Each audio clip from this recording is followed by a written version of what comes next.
Assalamu alaikum à tous. Je vous souhaite une très belle journée et j'espère que cette vidéo qui porte sur le sujet de, parce que j'ai énormément de messages, mais on va y revenir, cette vidéo va porter sur plus les problèmes dans le mariage. Je vous laisse découvrir ça dans quelques instants.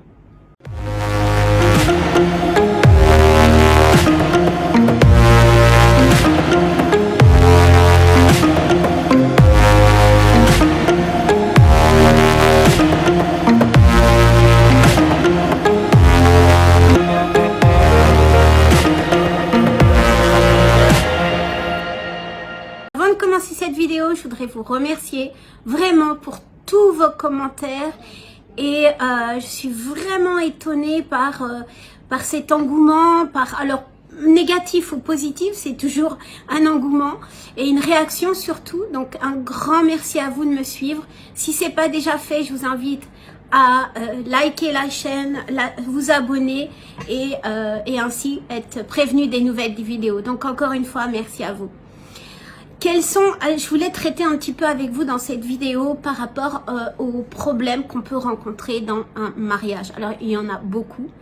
Mais la première des choses, avant même de vous marier, parce que c'est toujours très facile de faire des promesses avant le mariage. Alors, vous allez me dire, oui, on le sait, Fabienne n'est pas sortie de la dernière pluie. Mais c'est toujours... vous savez que le cerveau va, je vais pas partir dans des délires neuropsychologiques, mais le cerveau sécrète, et ça on le sait tous, une endorphine qui va un petit peu atténuer votre cerveau, en tout cas votre raisonnement. Et quand on est amoureux, quand on est ou qu'on a vraiment envie de se marier parce qu'il y a la pression de la famille, parce que c'est l'âge, pour X raisons, on va un petit peu complètement endormir notre raisonnement. Ou alors on va être d'autant plus enthousiaste. Je prends l'exemple, par exemple, si vous êtes divorcé et que vous avez des enfants, c'était mon cas pour moi, et que vous rencontrez quelqu'un. J'ai rencontré pas mal d'hommes qui me promettaient, mais il n'y a aucun souci pour tes enfants seront les miens et je suis prêt à les prendre en responsabilité, à vraiment les considérer comme les miens et m'en occuper comme si c'était les miens. Et là, je parle surtout pour vous, mes sœurs, en tout cas les filles, vous devez avoir un petit clignotant. Faites très attention parce que peut-être que cet homme est sincère au moment X, mais vous ne savez pas dans 10 ans s'il sera toujours capable de ce sacrifice. C'est pas parce que cet homme sera mauvais ou sera devenu mauvais, il est peut-être sincère au moment X, mais il faut savoir que le mariage c'est un sacrifice. Le mariage c'est un grand sacrifice. Donc il y en a plein comme ça, je veux dire c'est un global mais qui inclut plein de petits sacrifices. Et si on n'est pas prêt à tenir, attention, on est toujours prêt à vouloir faire des sacrifices. Oui, moi, il n'y a pas de souci. Sa famille, je sais pas, veut qu'on aille les voir tous les ans. Je serais prêt à faire ce sacrifice. Je serais prêt à faire le sacrifice d'apprendre à cuisiner. Enfin bref, on est toujours très prête ou prêt à faire des sacrifices avant.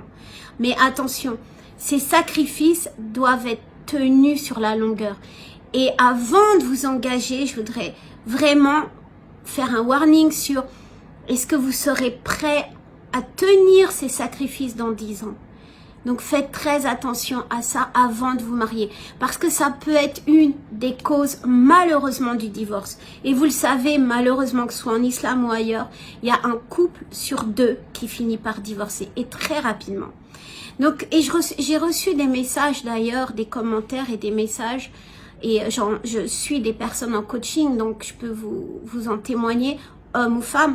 C'est un peu plus femmes puisque les femmes viennent volontairement, en tout cas plus spontanément vers moi en tant que femme. Et c'est vrai que je reçois beaucoup de femmes qui sont prêtes, qui sont sur le bord de divorcer. Pourquoi? Parce que justement ces sacrifices n'ont pas été tenus.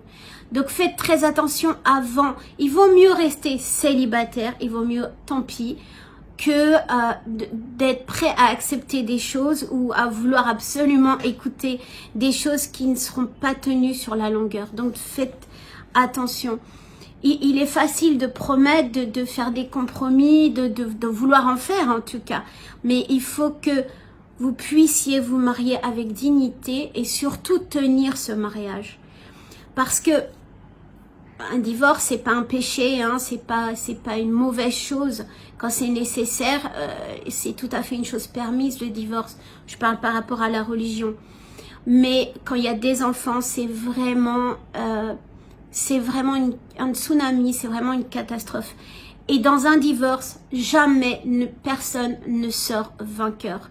Il y a pas, même si vous croyez que votre conjoint ou votre conjointe est super contente de divorcer ou super content parce qu'ils ont trouvé quelqu'un d'autre ou parce que la situation était pesante, croyez-moi, l'herbe est toujours plus verte ailleurs et malheureusement on s'aperçoit que l'herbe elle peut aussi devenir aussi jaune qu'avant votre mariage de départ. Il y a des cas, bien sûr, attention, je rentre pas dans les cas où il y a de la violence, etc. Ça, c'est un autre sujet. Je parle du mariage avec ses problèmes courants. Alors, j'ai reçu un commentaire, mais oui, mais pourquoi alors dans ce cas-là, toi, tu es divorcée? Parce que je partais dans un autre, justement, dans un cas où on peut pas vraiment faire autrement.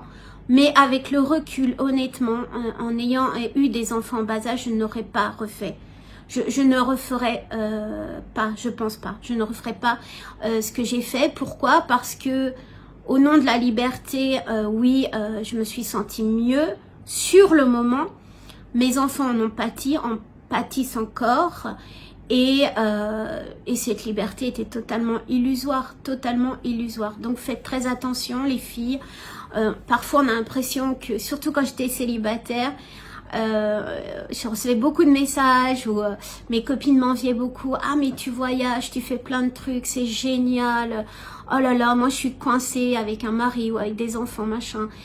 C'est toujours facile de voir ce que l'autre, la vie de l'autre, et surtout de l'enjoliver, de la magnifier, je sais pas si ça se dit, mais c'est toujours facile de se dire waouh, elle a une super vie et l'autre aussi et tata et moi je suis coincée.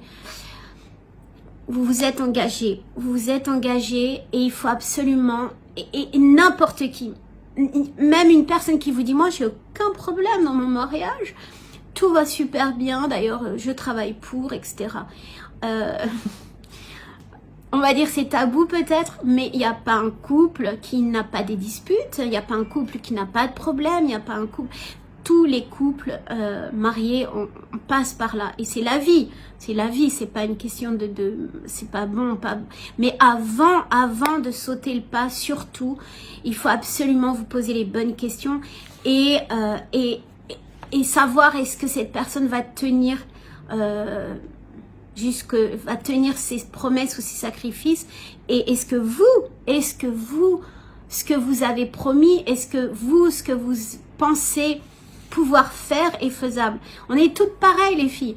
Souvent, alors on voit un musicien, je prends un exemple pareil, waouh, mais non, mais je l'aime trop, je suis trop amoureuse, il joue trop bien de la guitare. Il y a une célèbre humoriste, je crois que c'est Florence Foresti. Ah mais il joue trop bien de la guitare, c'est super, j'adore. Et au bout de 2-3 ans, mais purée, j'en peux plus de sa guitare, j'ai envie de la casser. Vous voyez, faudrait que je retrouve cette vidéo. Et ça illustre bien ça, le mariage. Parce qu'au début, on est encore une fois sous ces endorphines, on est amoureux, on a envie d'autre chose. Mais au bout de peut-être 1 an ou 2, on réalise finalement que quand l'endorphine part, on réalise tout d'un coup que mais c'est pas... Il adore les voyages, j'aime pas du tout. Il adore pêcher, j'aime pas du tout. Enfin voilà, que ça soit l'homme ou la femme, attention. Et du coup, on réalise qu'on n'est pas fait l'un pour l'autre.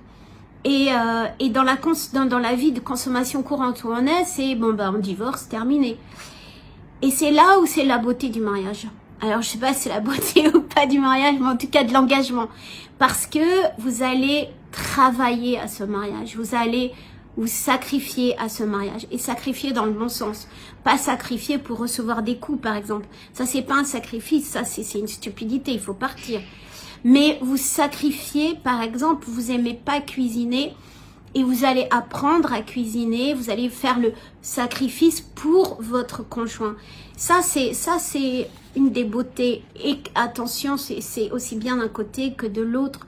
C'est pas, ne confondez pas ce qui est culturel et ce qui est religieux également, parce que souvent l'homme dit mais moi je fais pas la vaisselle, mais moi j'aide pas ma femme à la cuisine, c'est pas mon rôle.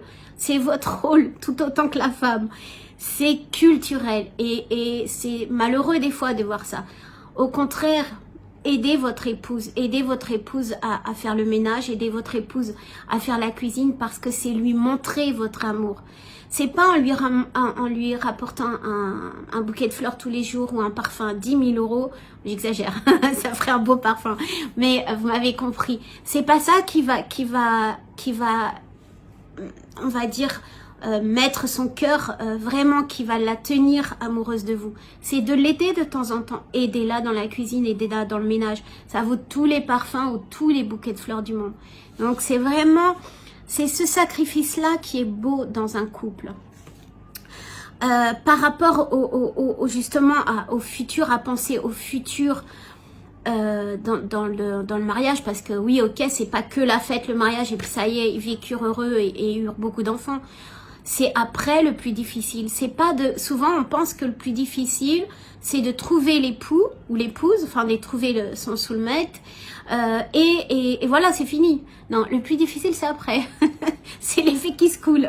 Donc c'est après qui est le plus difficile dans le mariage, parce que une fois que ok, toute cette euphorie est partie, on se confronte à la réalité et au quotidien, et c'est là qu'on découvre vraiment l'autre.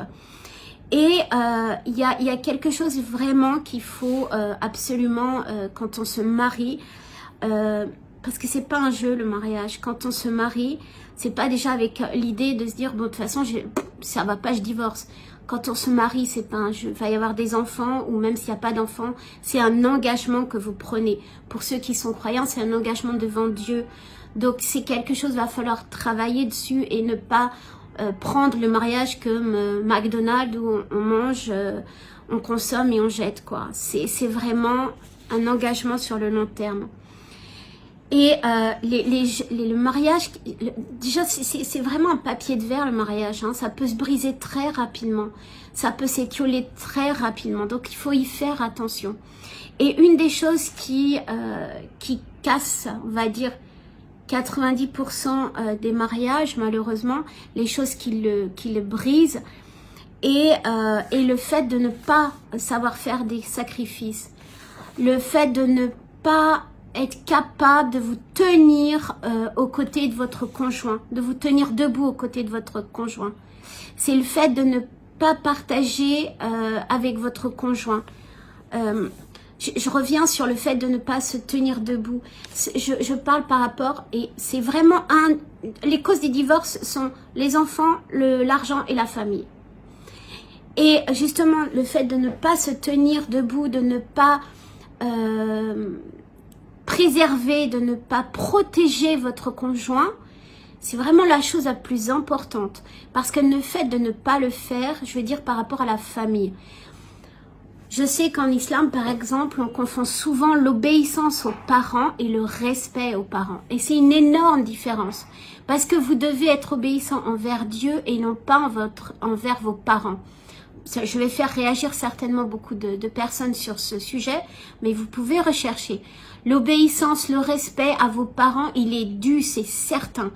Par contre, si vous mettez votre foyer, votre femme, votre mari en péril pour obéir parce que à votre mère ou père ou vos parents en tout cas, parce qu'ils ne l'aiment pas, parce que ceci, il est pas assez riche, il est noir, il est vert, il est je sais pas quoi, vous obéissez, vous vous sentez obligé d'obéir à ça, alors que ce n'est absolument pas une obligation. Je vais dire par là, je m'exprime peut-être mal, c'est votre vie, vous avez pris ou vous prenez, comment on appelle ça, vous faites attention à vos parents, vous prenez soin de vos parents, voilà, ils ont besoin, ils n'ont pas à manger, vous leur donnez, enfin bref, vous faites vraiment, vous êtes vraiment compatissant et bienveillant envers vos parents.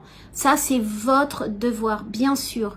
Maintenant, vous avez, vous, le devoir de faire votre vie et donc de vous marier. Et vous avez le droit de choisir votre épouse ou votre époux. Bien sûr, selon des critères religieux, si vous êtes religieux. Mais en aucun cas, votre famille peut, en tout cas, elle peut s'interposer ou critiquer votre femme ou votre mari. Mais c'est votre devoir de prendre position et de protéger celle que vous aimez ou celui que vous aimez. C'est votre famille, c'est la mère ou le père de vos futurs enfants, ou en tout cas c'est le compagnon que vous allez, la personne que vous allez avoir dans votre vie. Et donc c'est votre devoir de vous tenir debout à ses côtés. Que votre famille la critique ou le critique ou quoi que ce soit, c'est votre devoir. Vous devez absolument protéger votre époux. Ça, c'est vraiment le point très important, surtout dans les familles un peu peut-être arabes, maghrébines, italiennes, enfin méditerranées on va dire, qui ont tendance, où la famille est assez intrusive, ou un droit de veto ou un droit de parole. Faites très attention à ça. Oui, vous devez absolument les respecter, être bienveillant, faire attention à eux. Mais non, l'obéissance, il est envers que de Dieu, pas envers vos parents. S'ils transgressent quelque chose, à moins que votre épouse, bien sûr, ou votre époux, transgresse totalement la religion et que vous êtes religieux. Mais en aucun cas, vous devez laisser votre famille, votre nouvelle famille de côté. C'est votre famille actuelle. Et ça demande vraiment d'être sûr de la personne. Et ça demande un très bel engagement et beaucoup de sacrifices. Bien sûr, ça va demander beaucoup de sacrifices. Mais je peux vous garantir, si vous travaillez sur ça, si vous tenez bien la barre, et si vous tenez à côté de votre époux ou de votre épouse, quoi qu'il arrive, problème d'argent ou de famille ou quoi que ce soit, vous allez pouvoir passer ces petits tremblements qui existent tout le long du couple. Il n'y a pas un passage où là ça va être comme un enfant quand il passe l'état de teenager, d'adolescent, et on vous dit après c'est bon. Le mariage, c'est pas un long fleuve tranquille. Donc ça va être tout au long. Mais le fait de continuer vos engagements et de sacrifier entre parenthèses à des choses qui sont tout à fait honorables, vous allez pouvoir passer outre tous ces petits soucis et avoir une longue vie de mariage. En tout cas, c'est vraiment ce que je vous souhaite. Si vous avez aimé cette vidéo, partagez-la. Il y a une cloche, j'ai pas encore trop compris le système, mais faites le système de la cloche. Abonnez-vous si c'est pas déjà fait et je vous retrouve très très vite pour une prochaine vidéo. Wa alaykoum assalam.